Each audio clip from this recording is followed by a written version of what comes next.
What's up, Packer fans? Back again. We lost to the Commanders 23 to 21 or something like that. Tough loss. The Packers looked horrible all game. I mean, they came out hot first quarter, 14 to 3, 14 nothing. Then that punt muff by Amari Rodgers really changed the dynamic of the game, put the Commanders in position to get 3 there. Packers did hold on that one. Couldn't get anything going. They had that fumble return that was negated from the Stokes illegal contact. Another game where Aaron Jones only had 8 rushes. A.J. Dillon, 4 rushes. They ran 12 times. If Aaron Jones runs it for more than 15 times, they're 20-0. Rodgers looked horrible. He only had like 100 yards passing through 3 quarters. He finished with 179 and 2 touchdowns. Not horrible, but it didn't look great. Lazard, 6 catches, 55 yards. Aaron Jones had 9 catches, 53 yards, and 2 touchdowns. Sammy Watkins ended up with 2 catches, 36 yards. None bigger than the 28-yarder there at the last drive to try to get him in range. That last play, the little hook and ladder, they looked like they were getting it. There was an illegal blindside block. It would have ended it anyway, but still was exciting to see them. Rashawn Gary got knocked out on a concussion. He didn't get a sack. It would have been a sack on that one, but another one negated, like I said, from that Stokes. He made Heinicke fumble. Heinicke did throw a pick six. Devondre Campbell returned it for a touchdown. The defense came out early. They were all over the throws. They looked like they were going to get multiple interceptions today. Jair had a few that he dropped. Douglas had a few he dropped. Walker had one he missed. It looked like these guys were really coming to play, and then Washington just started to, get the ball down the field, convert third downs. They were really good on third down. All in all, they just came out and they would just execute it better. 37 minutes time of possession for the Commanders, 23 for the Packers. That's not good. 22 first downs for the Commanders, 16 for the Packers. Commanders had 364 yards of total offense. Packers had 217, and most of those came in the fourth quarter since they only had not even 100 going into the fourth quarter. That fourth quarter, they had their most yards in the entire game. That's not good. 38 yards rushing for the Packers. They gave up 167 on the ground to the Commanders. 9 penalties. It seemed like every time the Packers did something good on offense, there was a penalty. Anytime they did something good on defense, there was a penalty. Total return yards, 86 for the Commanders. We know that Amari Rodgers muffing that punt just changed the dynamic of this game. Changed the offense's attitude, changed the defense's attitude. LaFleur threw it on 4th and 1. Sammy Watkins ran out deep, didn't block the screen for Doubs. Doubs got hit as he was trying to make the catch, dropped it. Why not just run it on 4th and 1 with Dillon? Why do you have Dillon? Why do you pay Aaron Jones $12 million if you're not going to give him the ball 15 times a game? I mean, I know they threw it to him quite a bit, but I still don't think he hit 15 touches on the game. And yeah, he had 9 catches and 8 rushes, so 17. So he did hit it, but I mean, A.J. Dillon only had 4 carries. He's a guy that needs to get his touches to be able to wear that defense out and get moving. Rodgers threw it 35 times, and they were leading for most of the game. Obviously, that second quarter and into the third quarter, Washington basically controlled the ball the whole time. Packers 3 and out. Couldn't get anything going. Just wasn't good all around. Obviously, like I said, that special teams performance really not good at all. Really, really a bad day for them. You can't muff those punts. You just can't. It's not a good look. And Amari just hasn't been able to do anything on punt returns. He had an okay one, but after you muff, it's like anything you do aside from returning one for a touchdown means nothing. And Aaron Rodgers just looked like he was bad the first 3 quarters. He'd come out, throw it short to Jones in the flats for -5 yards. I don't understand the point in those plays, but you got to give credit to Tyler Heinicke. Came out after the pick six, came out after struggling early. He was like 0 for 4 in the first quarter, and he came out and really had a good game. Brian Robinson, 20 carries, 74 yards. Antonio Gibson, 10 carries, 59 yards. They ran the ball well. Terry McLaurin, huge catches against Jair Alexander. For how much talking Jair does, he needs to step up and play better. He needs to pick those off when they're in his hands, and he needs to just play the man better. I mean, McLaurin made huge third down catches multiple times, and then the one in the end zone, the deep one. I mean, I know it was A player versus A player, and Terry won. I get it, but Jair needs to be able to stop that. Last week it was Stokes with the big play. This week it's Jair, the guy that you don't think is going to give up the big play. $20 million man in Jair got burned. $50 million man in Aaron Rodgers, and he sucked for 3 quarters. and then, $12 million man Aaron Jones, and you give him the ball 8 times. I just don't get it. Like, why do you pay these guys if you don't use them the way they should be? I mean, I go back to that 4th and 1. They needed to get that first down. They threw it instead of running it. I don't understand that. They needed to run the ball there. And then that 3rd and 8, when Kenny Clark almost hit Heineke there, like right before the 2-minute warning, and Heineke throws it up, and McLaren came back to the ball faster than Jair, made the play, took a hit from, it looked like Rudy Ford, and still was able to catch it inbounds for the first down. Obviously, the Packers got the ball back with some time left. Sammy Watkins made a really nice catch. It looked like it was going to get picked off. Makes the catch in that hook and ladder play. Tanyan was running down good. Samori Toure had the ball a little bit. He looked like he had an angle. I don't know where all the defenders were, but it looked like they could have got something going. What you got to do is kind of get all the defense funneled over to one side and then throw it back across the other side and have somebody who's fast over there who can kind of just skirt down the sideline. Didn't work out like that, but still tough loss. Packers 3 losses in a row now. That is unacceptable in Green Bay. LaFleur had never lost 2 in a row before this season. Now he's never lost 3 in a row before this season. Packers have not dealt with this kind of adversity since LaFleur has taken over. Since Rodgers and LaFleur have been together, they haven't, even lost this many games in a season. 4, like they did last year in 17 games. They've lost 4 already in 7 games this year. And now, like I keep saying, the road doesn't get easier. You got Buffalo, you got Detroit, you got the Lions. You got the Cowboys, and then you got the Titans. And then you got the Rams and the Eagles and the Ravens, I think, coming up soon too. This could be a long, tough year if the Packers don't figure it out. Obviously, having Gary go out was tough. And Agbar did get another sack. That's 2 sacks in 2 games for JJ and Agbar. That's huge for him. Only Packer that got a sack all game, which I thought they got one later in the game, Devondre Campbell, but they didn't count it as sack. They counted it as a Heineke run, I think. But still, not enough sacks up front, not enough plays on the back end from the secondary. They need to figure out how to come up with those interceptions. Like I said, Douglas, Stokes, and Jair all had interceptions go through their hands, and you just can't do that. Seems like there's a lot of plays where the guy is close, but he's either reading the man, not looking at the ball, and they get burned. So definitely tough. Packers didn't give up any sacks. We had Zach Tom at left tackle. He played great at left tackle. I think that is going to be his future spot in the NFL. Big boy money for him at left tackle. Then we had Elkin Jenkins at left guard. Played way better at left guard than he did at right tackle all season. Josh Myers played great at center. John Runyon Jr. played good enough at right guard. I thought they'd leave him at left guard because that's kind of his spot. But Jenkins is better at left guard. They put John Runyon Jr. at right guard. He played really well.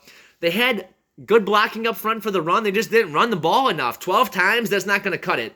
Obviously, they didn't even run like 60 plays in the game because they didn't have the ball ever, and then they'd go 3 and out. But they still need to run the ball more. And, the fact that the offensive line, then you had Yash at right tackle. He had 2 holding penalties. You can't have that. So hopefully we can leave Bakhtiari at left tackle, maybe kick Zach Tom to right tackle, let him get more action at right tackle before we make him the permanent left tackle starter. But I think having Yash, Zach Tom, and Bakhtiari all capable of playing left tackle, I think that's a good problem to have. But you need somebody to shore up that right side of Yash.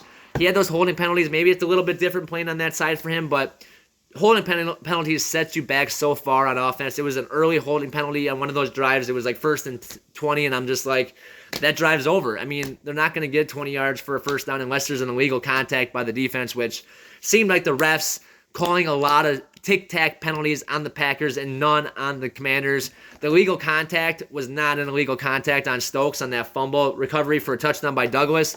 The receiver ran into Stokes. They kind of hand-fought a little bit, but Stokes didn't grab him. He didn't turn him. He didn't twist him. He didn't anything. They just ran into each other, and the way he came off of it looked like it was disruptive. But Stokes is allowed to have his position on the field. That's his spot. He's allowed to stand there. If the guy runs into him, that's his fault. They didn't look at it like that. Geez, 49ers just picked off Patrick Mahomes on a crazy pass tipped. But anyway, so hopefully Packers defense can figure out what the heck's going on. There was another 3rd and 8 where they do a drag route, and it looks like all the Packers defenders are playing like 10 or 15 yards back, and the drag route goes right underneath.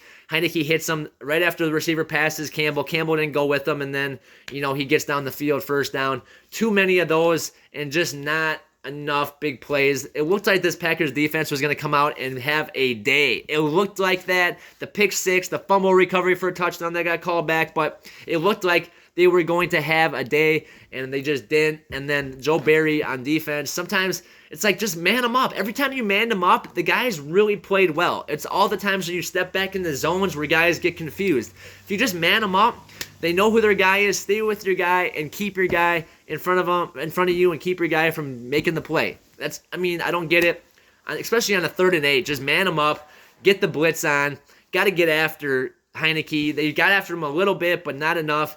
Preston Smith was my player of the day on defense all 4 quarters. I know Campbell had the pick 6, but Preston Smith really came to play. He was really dominant in the run game, getting after it in the pass game. Nothing that he did really changed the outcome, but I saw the hustle all 4 quarters. He's just the only guy that I really noticed through the whole game, all 4 quarters, like I said. And then on offense, Aaron Jones, my player of the game. 2 touchdowns through the air, 9 catches, only 8 carries on the ground, so I just don't understand why they don't give him the ball more.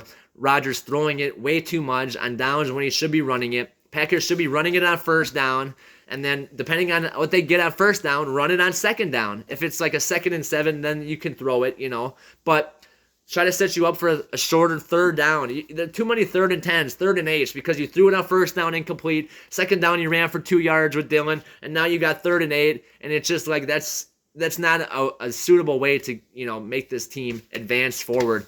Really tough, really, really tough. So hard to watch. The Packers lost 3 in a row now. That's the 3rd week in a row that they've given up, 17 points in the second half. Is that right? No, they only gave up 13 points this week in the second half. That last one was a field goal by the Commanders. So 2 weeks in a row, they gave up 17. Last week was actually 24 points with the blocked punt for a touchdown, and now 13 in this game to lose. The Packers only scored 7. Commanders scored 13, and that's the final score of the game, 23-21. Packers lose. Out-muscled, out-everything, out-schemed, The refs, though, I feel like they really were ticky-tacky against the Packers. I hate to blame it on the refs. Obviously, Washington came out and played well, but the front 4, the dominating defensive line that I thought was going to wreak havoc on Packers and Rodgers all day, they didn't do anything. They did nothing. It wasn't an issue. We still couldn't run the ball because they didn't run the ball enough.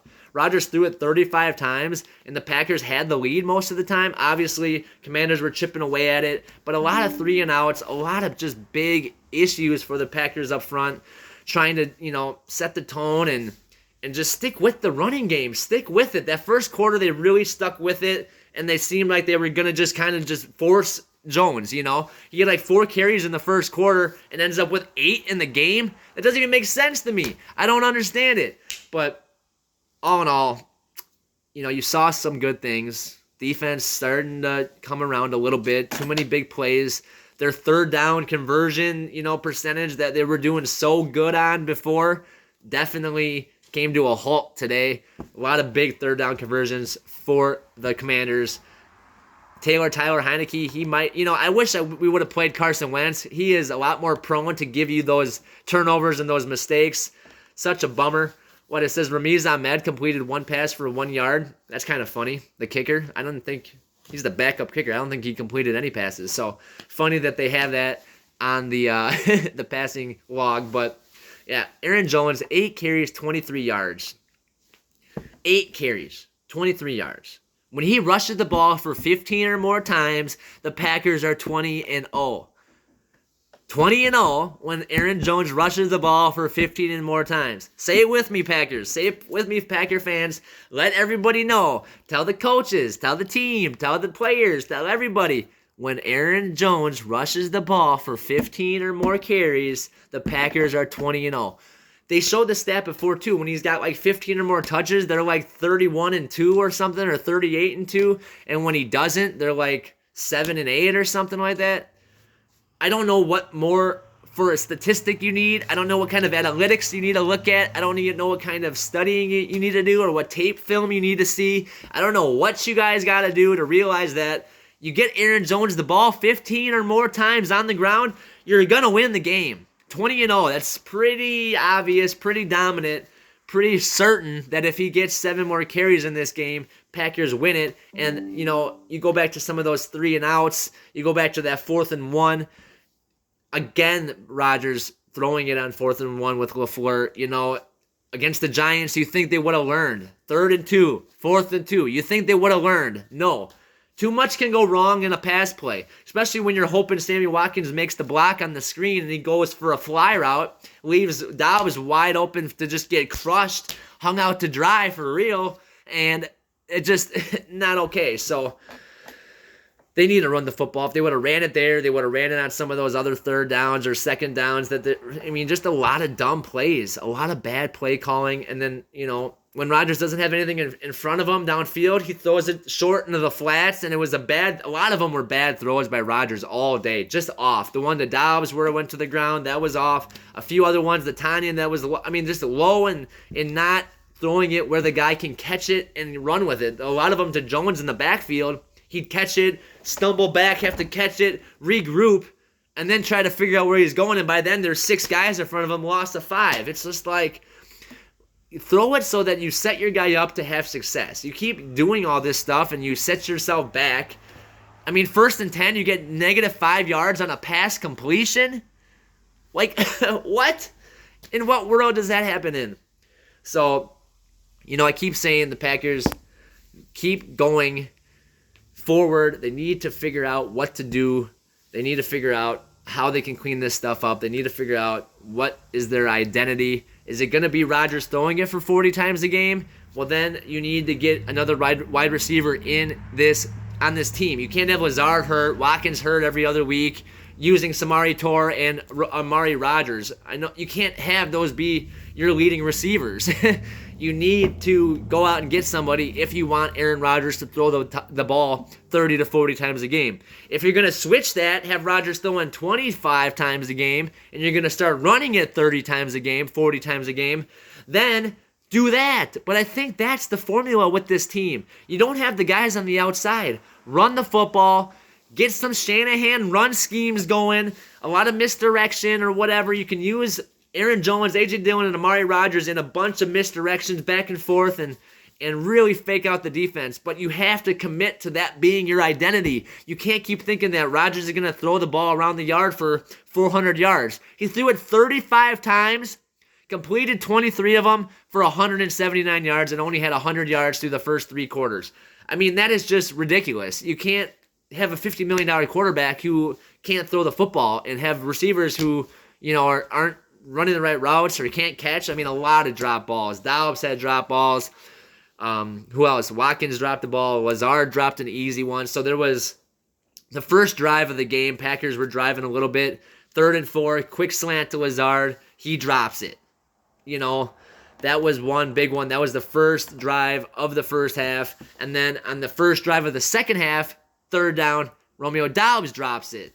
And so 2 first and second half drives, the first drive of the game, and then the first drive of the second half, having drops that end the drive and force a punt. You just can't have that, especially with your guys that you need to step up. Even A.J. Dillon had another drop too, and the Packers actually got saved on that scoring drive at the end of the 4th quarter. 2 3rd down conversions after being 0 for 7 on 3rd downs in the game. The first time since 1999 that a team has not converted a 3rd down since Denver did it back 340 games ago. First time no 3rd down conversions were completed, but the Packers got saved on those 2 by penalties from Washington. Really big plays, and then the touchdown to Aaron Jones. Just a heck of a catch, heck of a player. If the Packers don't know this, Aaron Jones is a superstar, and he needs to get the ball more. 15 carries a game, for sure, and then throw it to him about 9 times like you have been. But he needs at least 15 carries a game. All right, guys. We'll do more of a full insight of this Packers loss this week. Initial reactions are the Packers need to be better. Defense seems like it's starting to come along, but the run stopping just isn't there. They can't do anything to stop the run.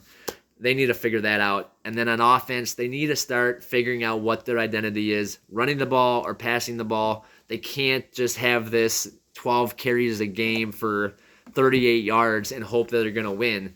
Just not going to cut it, especially when you have Allen Lazard hurt, you got Rashawn Gary getting hurt, you got Watkins hobbled, you got Watson out. You're running an offense with Romeo Doubs, Amari Rodgers, and Samori Toure. It's just you got to run the football. Your options are limited. Unless you go out and get OBJ or go out and trade for Claypool or go out and get DJ Moore or whatever they want to do, they need to start getting back to what is their identity and why they have, Dillon and Jones in the first place. You kind of you got rid of Devontae and you paid Jones $12 million last year. So you kind of picked what you're going to do, and now you're kind of like, oh, wait, no, we don't want to do that. We want to keep throwing the ball to, Amari Rodgers instead. It's, he made a nice play. He got a first down. He had 2 catches, 20 yards, but he's not the playmaker that you need out there. So I want to see Samori Toure get some chances downfield. That's hopefully something we see soon. The Packers didn't throw the ball downfield at all. No deep shots. The longest pass play was Sammy Watkins, and that was that 28-yarder on the last drive of the game that almost was picked, and Watkins came back through the ball and caught it. What a catch that was. Got down real fast. They were able to get it clocked. 5 seconds left.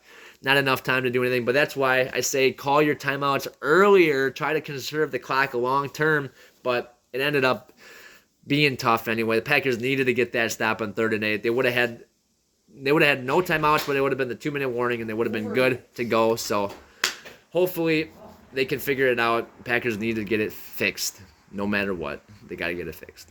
All right, guys, thank you for watching. Don't forget to like this video, subscribe to the channel, and check out other videos. I'll be back later this week with more insight on the Packers' loss to the Commanders, and looking forward to Sunday Night Football against the Buffalo Bills in Buffalo. Thanks for watching. Peace out. Go Pack, go.